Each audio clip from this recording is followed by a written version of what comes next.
그리스도인의 정체성. 오직 너희는 택하신 족속이요 왕같은 제사장들이요 거룩한 나라요 그의 소유된 백성이니 이는 너희를 어두운 데서 불러내어 그의 기이한 빛에 들어가게 하신 자의 아름다운 덕을 선전하게 하려 하심이라. 오늘은 그리스도인의 정체성에 대해서 생각해보고자 합니다. 여러분, 나는 누구입니까?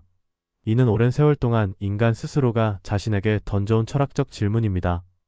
어떤 존재인가 하는 것이 왜 중요한지 설명하기 위해서 어떤 강사가 수강생들 앞에 10,000원짜리 지폐 한 장을 보여줬습니다. 그리고 그것이 얼마냐고 물었습니다. 그리고는 손으로 구겨서 밟았습니다. 그리고 또 물었습니다. 이 돈이 얼마입니까? 10,000원. 바로 그겁니다. 구겨졌어도 돈의 가치 그대로라는 것입니다. 사람들은 학벌이나 명예나 소유로 인해서 가치가 판단되어지는 것 같이 생각하지만 그렇지 않다는 것입니다.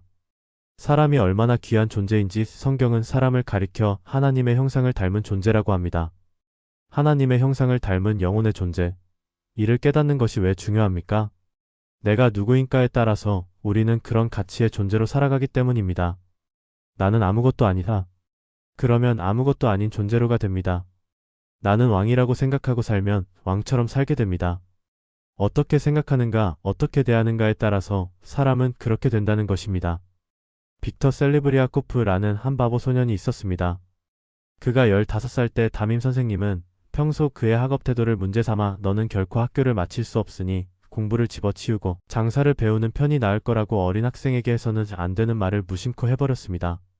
어린 빅터는 그 충고를 심각하게 받아들였고 그 후 17년 동안 별의별 직업을 다 가져보았지만 하는 일마다 신통치 않았습니다. 자신이 전응하라는 소리를 들었으므로 그렇게 행동했던 것입니다.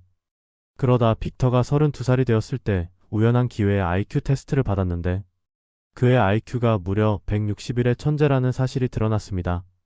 자신이 바보인 줄 알았는데 알고 보니 보기 드문 천재라는 사실에 깜짝 놀랐습니다. 상상조차 할 수 없는 믿기 힘든 일이었지만 그것은 사실이었습니다.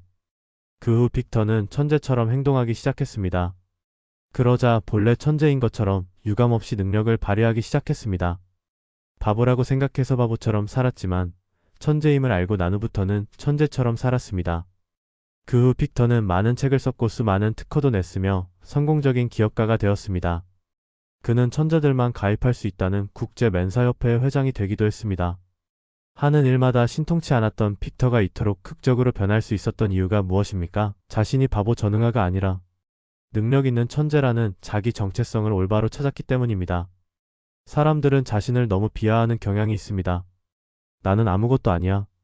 너싱, 노. 그렇지 않습니다. 유아섬싱.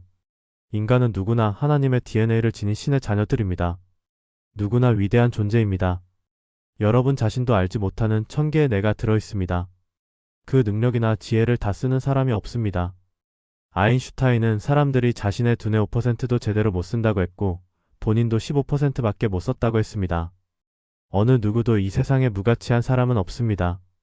겉으로 볼 때 좀 구겨진 것 뿐입니다. 예수님은 쓸모없는 죄인인 것 같은 나를 위해 세상의 모든 인류를 위해서 자기 목숨을 버리셨습니다. 우리를 위해 피값을 지불하셨습니다. 왜 그랬겠습니까? 그만한 가치가 있기 때문입니다. 그렇다면 나의 존재 가치는 얼마입니까? 고린도전서 7장 23절을 보십시오. 너희가 값으로 산 것이 되었으니 사람의 종이 되지 말라. 너희는 예수 피값으로 산 바 되었으니 종이 아니다. 더 이상 사람들의 종으로 살지 말라. 그러므로 우리는 이렇게 자신의 가치의 정체성을 찾고 올바로 인식하며 살아가야 하고 다른 사람 존재의 가치도 마찬가지로 그렇게 인식하고 대해주어야 합니다. 아프리카 민담에 보면 장가갈 때 신랑 되는 남자가 처가의 암소를 한 마리 이상씩 주는 풍속을 가진 어느 부족이 있습니다. 많아도 보통 3마리면 족합니다. 그 부족 추장의 아들에게 짝사랑하는 처녀가 있었습니다. 그 처녀는 다른 사람들이 보기엔 별 볼품이 없고 삐쩍 말랐습니다. 추장 아들이 그녀에게 청혼을 하자 부족 사람들의 호기심은 신부에게 암소를 과연 몇 마리를 줄 것인가에 몰려 있었습니다. 추장 아들이 몰고 간 암소는 자그마치 9마리였습니다. 부족 사람들은 그 처녀의 가치가 과다하게 계산된 것에 벌린 입을 다물지 못하고 물었습니다. 아니, 한두 마리만 갖다 주어도 신부를 맞을 수 있을 텐데 왜 9마리나 다 주셨습니까? 이에 추장 아들이 대답을 했습니다. 제가 암소 한 마리를 갖다 주면 제 아내는 한 마리의 가치밖에 안 되지만 9마리를 갖다 주면 앞으로 그 이상의 가치로 우리 마을에서 행세할 수 있을 것 아닙니까? 후에 그 추장의 아내는 우아하고 아름다운 자태로 몰라보게 달라졌습니다. 그는 이렇게 고백하였습니다. 우리 마을에선 청혼의 관습 때문에 몇 마리의 암소를 받았느냐가 여자들의 세계에선 중요한 문제였습니다. 우스꽝스럽다 여겼지만 그런 관습을 무시할 수는 없었기에 저도 청혼을 위해선 암소를 몰고 가야만 했습니다. 사실 제 아내는 한 마리의 암소면 충분히 혼인 승낙을 얻을 수 있었지만 문제는 그 청혼의 순간에 몇 마리의 암소를 받았느냐가 평생의 자기 가치를 결정할 수도 있다는 점이었습니다. 저는 아내를 사랑했습니다. 그것은 너무나도 사무치는 제 소중한 감정입니다. 저는 제 아내가 스스로 자신의 가치를 한 두 마리의 암소값에 한정하고 평생을 사는 것을 원치 않았습니다. 괴테는 인간은 보이는 대로 대접하면 결국 그보다 못한 사람을 만들지만 잠재력대로 대접하면 그보다 큰 사람이 된다고 하였습니다. 우리는 서로 귀하다고 하면서도 사랑한다고 하면서도 보이는 대로 말하고 대할 때가 많습니다. 그리고 대개는 촉벌, 학벌, 명예, 부에 의해서 형편없이 평가절하하는 경우가 많습니다. 사람은 하나님의 형상을 닮은 천하보다 귀한 존재이며 하나님의 아들 예수 피값을 지불한 존재입니다. 나는 여호와 보시기에 존귀한 자라 정확한 가치평가입니다. 하나님 앞에 존귀한 자, 우리가 제대로 참 나를 찾아 그렇게 살고 싶다면 먼저 자기 자신을 하나님 앞에 최고의 가치로 인정해 주어야 합니다. 나는 천하 제일이야. 나 같은 사람이 없어. 나처럼 행복한 사람은 없어. 그럴 때 상대방 역시 그렇게 인정할 수 있습니다. 당신이 최고야, 당신이 최고의 아내야, 당신이 최고의 남편이야. 어떤 사람은 칭찬할 만한 것이 있으면 칭찬을 하겠다고 하지만 그렇지 않습니다. 마음만 있으면 얼마든지 이민우 교수 말처럼 갑을 칭찬도 할 수 있고 천하보다 귀한 존귀한 존재 그 자체를 인식한다면 얼마든지 칭찬할 수 있습니다. 그리고 사람은 그렇게 말하고 칭찬하면 그렇게 변하고 그렇게 달라진다고 합니다. 특히 우리 그리스도인들은 더더욱 그러한 자세로 살아야 합니다. 하나님의 형상을 닮은 존재이며 예수 피로 구원받은 자녀이며 그 피의 흔적을 가슴에 지닌 자들이며 성령의 인침을 받은 자들이기 때문입니다. 세상의 종말을 맞이할지라도 구원받아 천국에 들어갈 택한 자들입니다. 이런 그리스도인처럼 존귀한 자들은 세상에 또 없습니다. 그래서 그리스도인들을 성도라고 부릅니다. 구별된 사람들이라는 것입니다. 어떻게 갑으로 계산할 수 있겠습니까? 불란서 파리에 여행 중이던 한 미국 사람이 파리 시내의 어떤 장신구점에 들어가서 중고품 호박 목걸이를 하나 샀습니다. 그런데 미국으로 귀국하는 길의 공항 세관에서 그 목걸이에다 많은 세금을 부과했습니다. 이상스럽게 생각한 그 사람이 목걸이를 들고 보석상에 가서 감정을 부탁하였습니다. 보석상 주인은 목걸이를 자기가 25,000불에 사겠다고 하였습니다. 깜짝 놀랐습니다. 3,500만원. 그는 목걸이를 그냥 가지고 나와서 이번에는 더욱 권위 있는 감정사에게 갔습니다. 현미경으로 잘 조사해본 그 감정사는이 목걸이를 나에게 파신다면 35,000불을 드리겠습니다 하고 했습니다. 값이 더 올라갔습니다. 궁금증을 도저히 풀 수 없었던 목걸이 주인이 도대체 그 목걸이가 왜 그렇게 값이 나가는 것인가를 물어보았습니다. 그러자 감정사는 그를 현미경 앞으로 오게 하여 그 안에 작은 글씨를 보여주었습니다. 자, 보세요. 무엇이 보입니까? 현미경으로 들여다보는 그 안에 조세핀에게 나폴레옹으로부터 라는 글씨가 선명하게 보였습니다. 그 중고 호박 목걸이는 나폴레옹 황제가 그 애인 조세핀에게 준 선물 목걸이였던 것입니다. 왜 중고 호박 목걸이라 그렇게 비쌌습니까?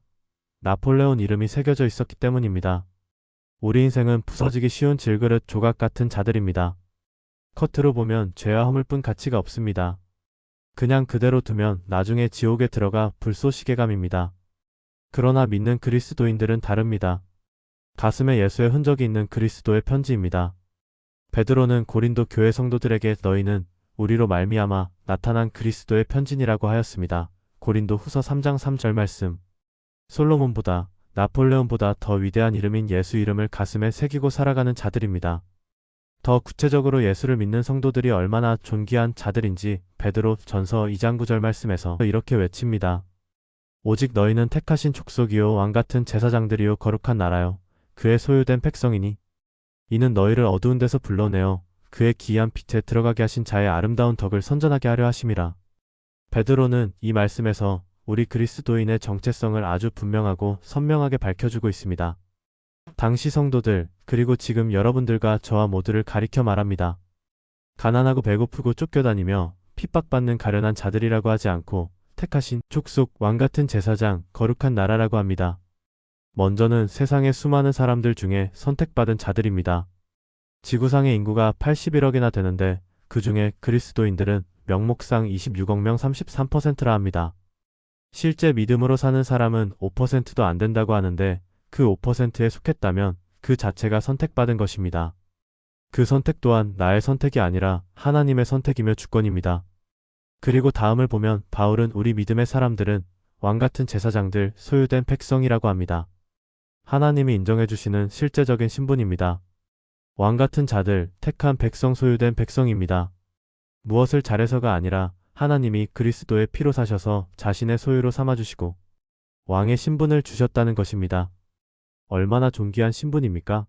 물론 우리는 과거 죄 가운데 태어나서 본질상 진노의 자식이었고 그리스도 밖에 있었고 외인이었습니다. 그러나 이제 예수를 믿음으로 왕같은 제사장들이 되었습니다. 그렇지만 여전히 생각과 말과 행실로 몸에 밴 옛 습관이 남아 있습니다. 조금만 방심하면 옛 본성이 살아납니다. 왕이 아니라 종처럼 살아갑니다. 사람들의 눈치를 보면 살아갑니다. 매일 털어내는 연습이 필요합니다.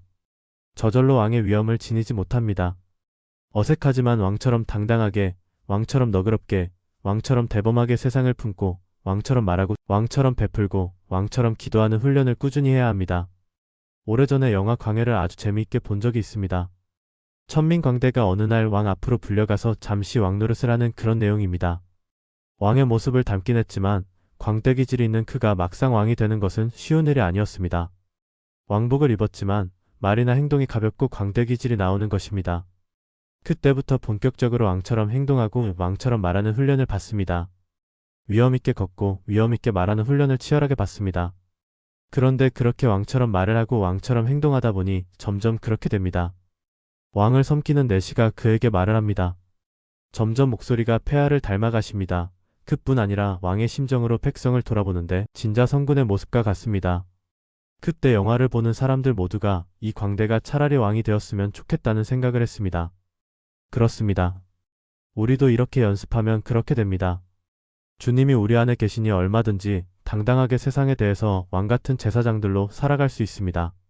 신부는 분명히 왕이니 연습을 하기만 하면 됩니다. 그리고 또 한 가지 주의할 점이 있습니다. 고린도전서 2장 11절 12절은 이렇게 말씀합니다. 사랑하는 자들아, 나그네와 횡인 같은 너희를 권하노니 영혼을 거스려 싸우는 육체의 정욕을 제어하라. 너희가 이방인 중에서 행실을 선하게 가져 너희를 악행한다고 비방하는 자들로 하여금 너희 선한 일을 보고 권고하시는 날에 하나님께 영광을 돌리게 하려 함이라. 거룩한 왕의 신분으로 살아가려면 영혼을 거스려 싸우는 육체의 정욕을 제어해야 한다는 것입니다. 육체의 정욕, 죄의 소욕은 우리의 영혼을 거스려 왕처럼 살지 못하게 합니다. 전과자처럼 살게 하고 추하게 하고 종처럼 살게 만듭니다. 긍정적으로는 왕처럼 연습하고 부정적 측면으로는 죄와 소욕과 싸워야 합니다. 인간은 두 가지 본성이 있습니다. 하나는 왕의 본성, 하나는 전과자의 본성입니다. 선택은 각자에게 있습니다. 탐욕과 거짓 육체의 본성을 쫓으면 우리는 왕이었어도 평생 죄의 노예처럼 혹은 감옥에서 살아야 합니다. 그러나 우리 몸에서 그런 추악한 본성을 제하고 선한 행실을 쫓는 연습을 하면 우리 과거의 죄인이었어도 이제는 왕처럼 살아갈 수 있습니다.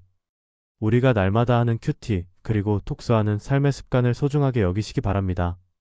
날마다 죄악의 때 육신의 본성을 벗겨내고 왕의 위엄의 옷을 입는 훈련을 하는 것입니다. 우리는 근본이 왕족이기 때문에 선한 행실의 덕을 쌓다 보면 우리 안에 점점 그리스도의 향기, 왕의 위엄이 나타나게 되고 결과 우릴 비방하는 자들도 선한 일을 보고 하나님께 영광 돌리게 될 것입니다. 결론적으로 우리 그리스도인들은 세상을 나그네처럼 살아가지만 근본이 하나님의 자녀를 넘어 왕같은 제사장들입니다. 얼마나 소중하고 존귀한 자들입니까? 우리는 스스로 예수의 흔적을 지닌 자들로서 자부심을 가지고 살아야 하고 왕의 마음을 품고 당당히 살아야 합니다. 무더위가 계속되지만 무더워 죽겠다 하지 말고 더위야 물러거라 하며 자연마저 품는 왕처럼 살아가는 저와 여러분들 되시기를 주님의 이름으로 축원합니다. 아멘. 주님의 은혜를 더 나눌 수 있도록 구독과 좋아요로 함께 해주세요.